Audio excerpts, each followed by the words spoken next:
Nigeria in last-minute efforts to set aside landmark $9 billion judgment claim in the United Kingdom. And federal government calls for concerted efforts in tackling human development problems. Plus, global stocks tumble following Trump impeachment threats. You are watching Business Express, reaching you from Abuja on the network service of the Nigerian Television Authority. I am Amina Nujaim. Welcome to the program.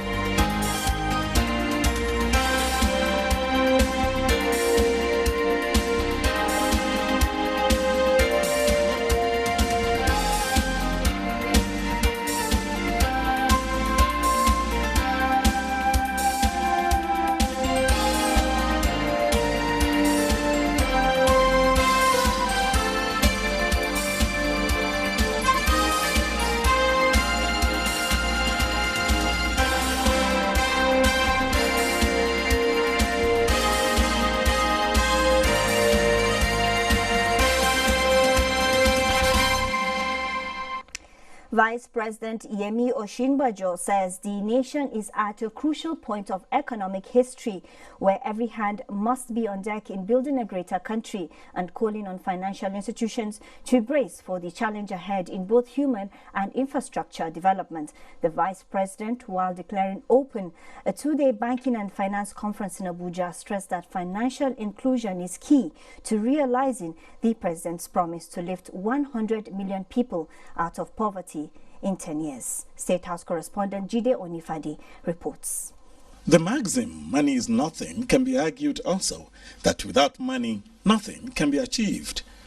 This stresses the relevance of the nation's financial institutions as not only custodians of wealth, but distributors as well. We are living in exciting times. These times are the best times possible for business and for the Nigerian economy. I'm extremely pleased to see that the theme of this conference seeks to address the changes that we should expect, not just from the banking sector, but from the entire economy. The theme of the 12th Annual Banking and Finance Conference, being referred to by Vice President Yemi Osinbajo, is the future of the Nigerian banking industry in the 21st century, where the sector is being confronted with so much competitions, especially that from technology. The Vice President says now the sector has the opportunity to extend the reach of banking and financial services to the people locally and across Africa. We must improve infrastructure to expand our manufacturing base and produce cheaper. This is crucial because we are also the target market for all of Africa.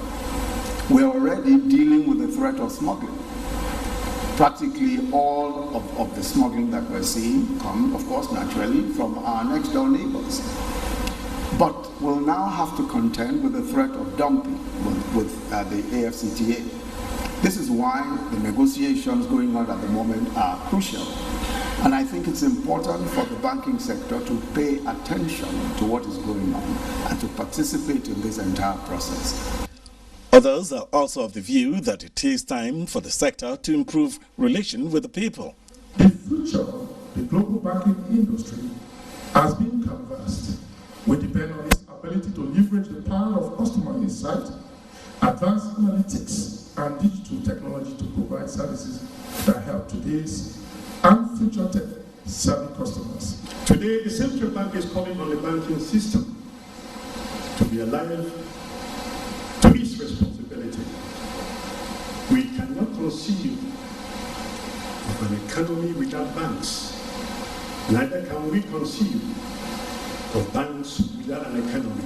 The issue of power cannot be overemphasized because constant energy supply is a sine qua non for building and sustaining a 21st century economy. And on the sidelines of that event, Leah Katung Babatunde had a chat with the Managing Director of First Bank, Dr. Adeshola Adedotan. He expressed his views on the future of the Nigerian financial sector, cybersecurity, and national growth strategy. Here is that interview.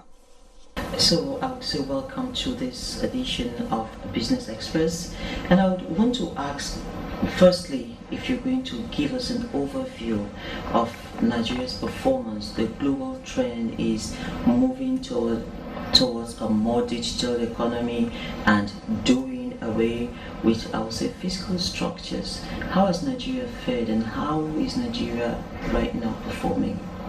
The current digital revolution is something that is pervasive globally. When I look back at our own industry, that's the Nigerian banking industry, indeed the entire financial services industry in Nigeria, I could say with pride that we have actually done quite well. Today, a number of our compatriots conduct transactions on the digital channel. So if you look at the banking sector specifically, virtually all the banks today provide online banking services that make use of the internet. Virtually all the banks have some variant of mobile banking platforms and technology. And the more popular platform, which is the USSD platform, is also something that is quite popular within this part of the country. It's available for Nigerians at the base of the pyramid because you do not require the smartphone that are quite expensive. With the basic phone, you can do and process transaction. Above that is the mobile banking. Again, virtually all the banks in the country have one variant of mobile banking solution or that. So when I look back collectively and you look back at where our industry was about 10 years ago and you look at where we are today, you discover that a significant chunk of banking transactions are now conducted on what I call channels, which is to the ATM machine, online banking, mobile banking, and of course the USSD platform.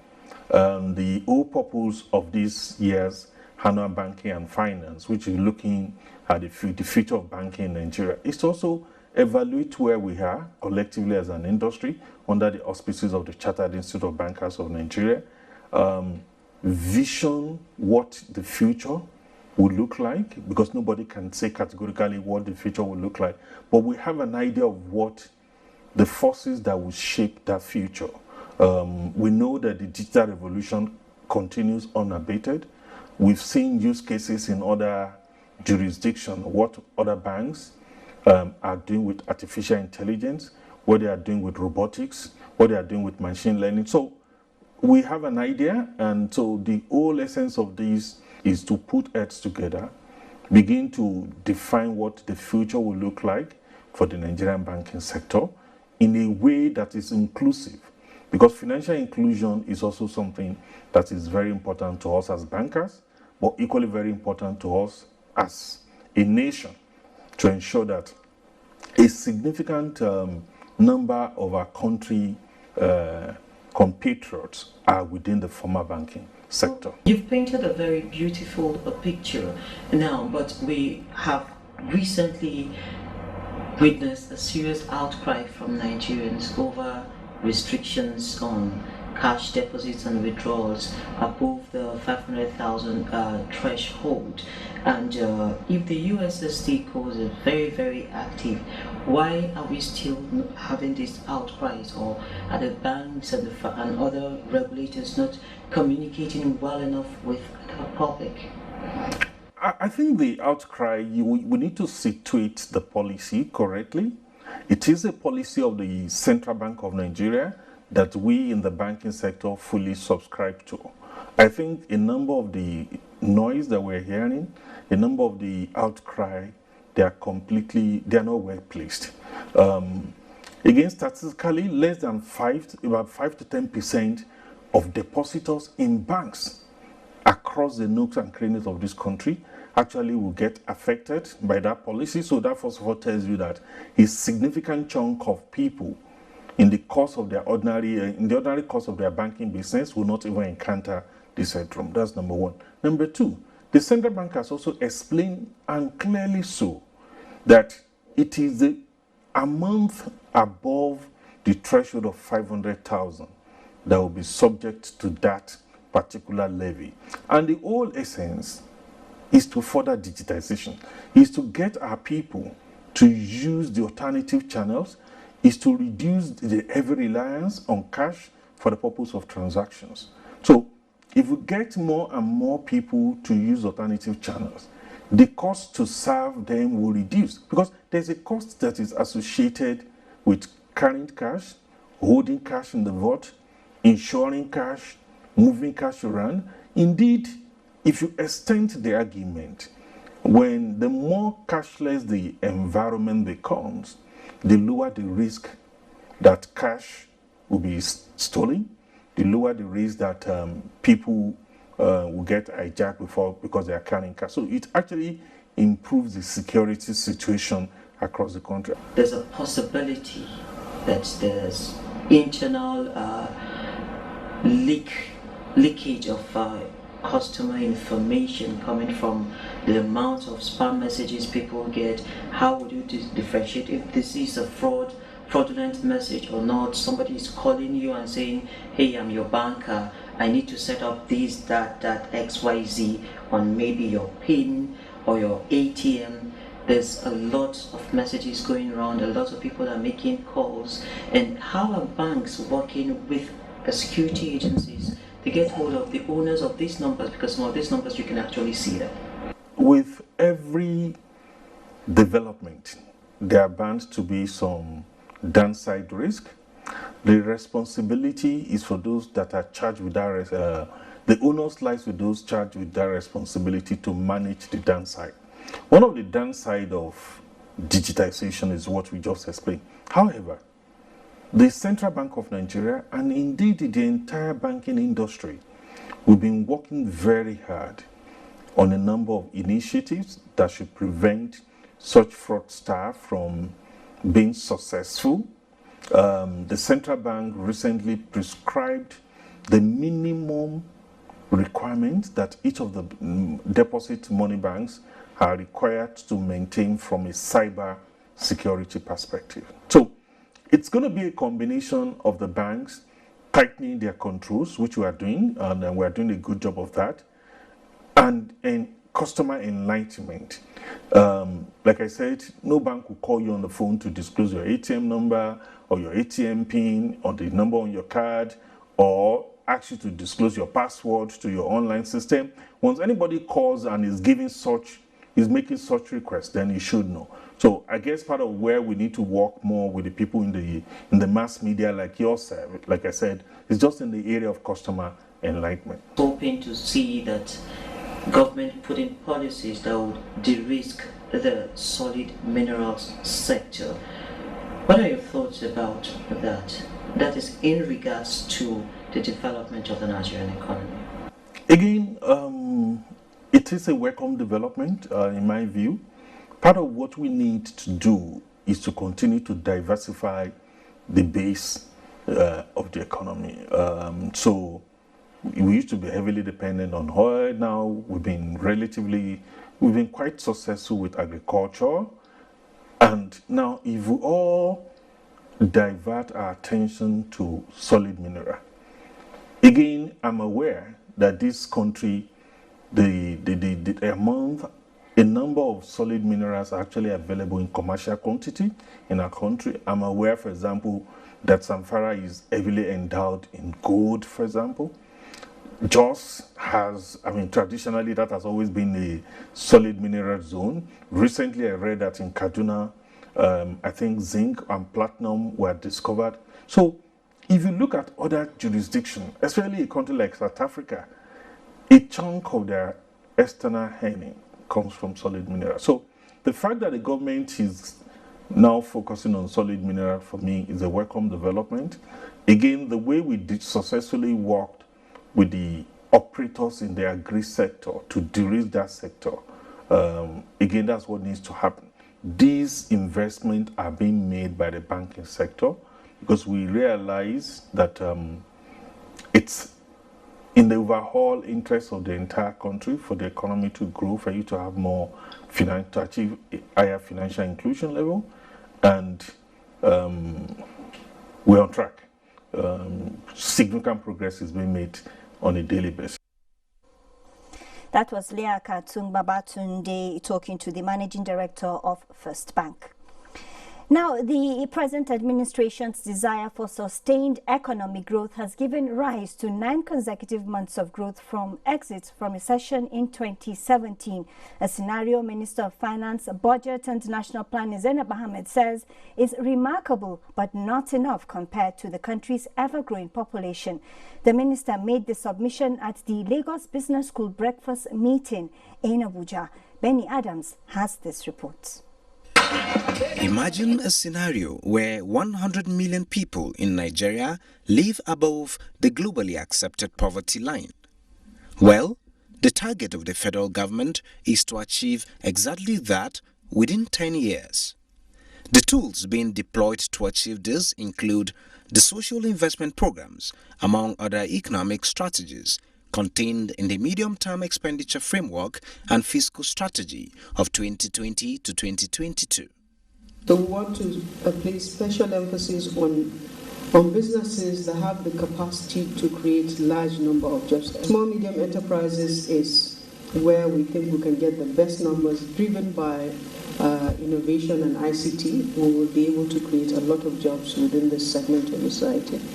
The interaction here is part of federal government efforts in partnership with the public sector at sustaining growth and diversification of the productive base of the economy. Meanwhile, the federal government's delegation to the United Kingdom to pursue the setting aside the UK's court ruling against Nigeria in favor of PID began on a positive note, with some reassurance that Nigeria is on the right path of getting justice against a conglomeration, Nigerians and their fallen collaborating fraudsters. This was the mood shortly after the first leg of a media engagement in the United Kingdom was rounded off. Anthony Forsen reports. Members of the federal government's delegation who are in the United Kingdom to marshal their argument to clarify encumbrances and speculations around the ongoing litigation process between the federal government of Nigeria and P&ID Limited in the U.S. Court of Appeal in the District of Columbia's Court of Appeal and the Business and Property Court of the United Kingdom is aimed at assessing options of appeal and challenge the UK court's decision. What we are looking at is setting aside the award, and we believe with the arm and ammunition at our disposal, we have done a great job, we have a greater chances, and then our chances are becoming brighter. Obviously, the people we met here are so taken aback that they've gotten a lot of information that was hitherto not known to them concerning the fraudulent activities of P&ID. Incorporation of the P&ID itself was just solely for this purpose.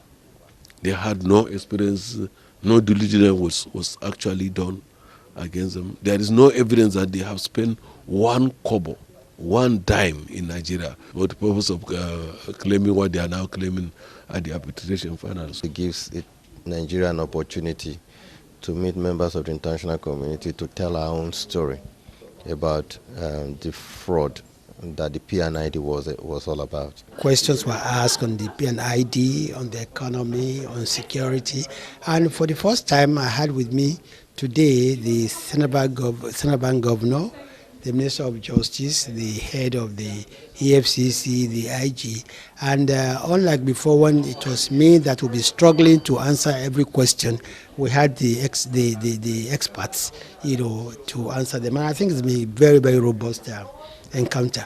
With these submissions, they maintained that the government, led by President Muhammadu Buhari, will leave no stone unturned in serving the Nigerian citizens by protecting their interests through strengthening the nation's economy and supporting growth. And the decline in the Nigerian stock market continues Wednesday, with the OSHA index shedding 0.25%. It ended the session at 27,283.05 basis points, while market capitalization closed at 13.2 trillion naira. 462.3 million shares valued at 7.9 billion naira were traded in 2,895 deals. Access Bank, Custodian and Nigerian Breweries were the most sought-after stocks. U.S. President Donald Trump impeachment threat rattles major global stocks, and it is not the best of times for British Prime Minister Boris Johnson as well. Bosede Abel, what are the markets saying? Global markets slipped in early trading of Wednesday after statements from Washington and Beijing at the United Nations General Assembly in New York on Tuesday. President Trump said he will not accept a bad trade deal with China, while China's top diplomat said Beijing will not be threatened or allow interference in its affairs. Traders monitored U.S. political developments and tougher tunes from the world's largest economies. Shanghai Composite down 1% to about 2,955.43. Nikkei closed 0.36% lower at 22,020.15. And the Hang Seng Index also fell 1.28% as of its final hour of trading. In the United States, the Dow Jones Industrial Average dropped 0.53%, the S&P 0.84%, and Nasdaq also slipped 1.46%. Stocks in Europe were mostly red. DAX depreciated 0.99%, FTSE 0.88%, and CAC 40 1.39%.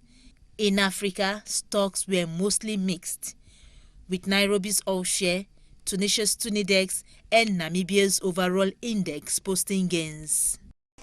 Let's now see how commodities are faring on the global and local markets.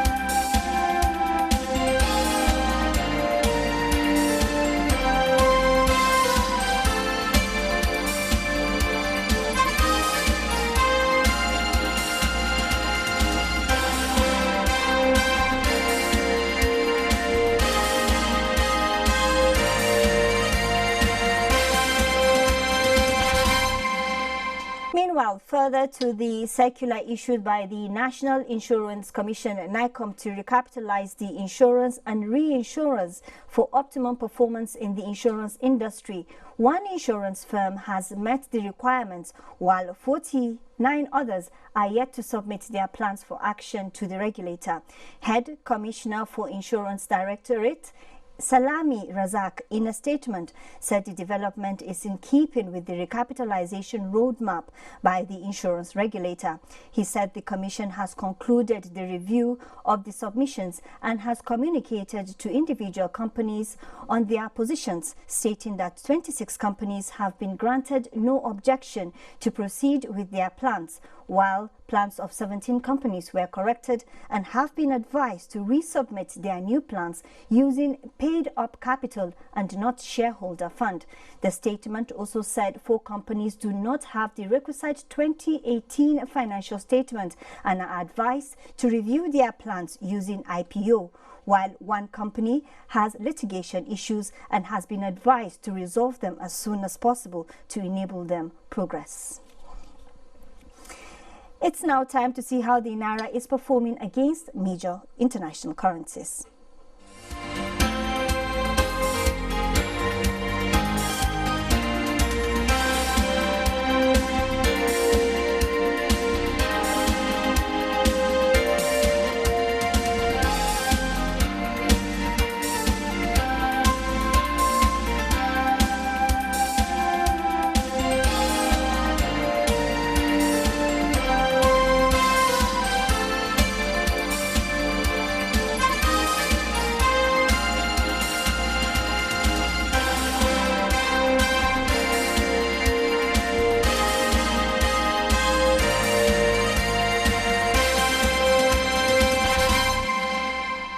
Well, that's a wrap on this edition of Business Express. All previous episodes are available on YouTube on NTA's channel. You can also communicate with us on Twitter, and the handle is @NTA News Now, #BasicExp. We'll see you on Friday. I am Amina Nujeng. Thanks for watching.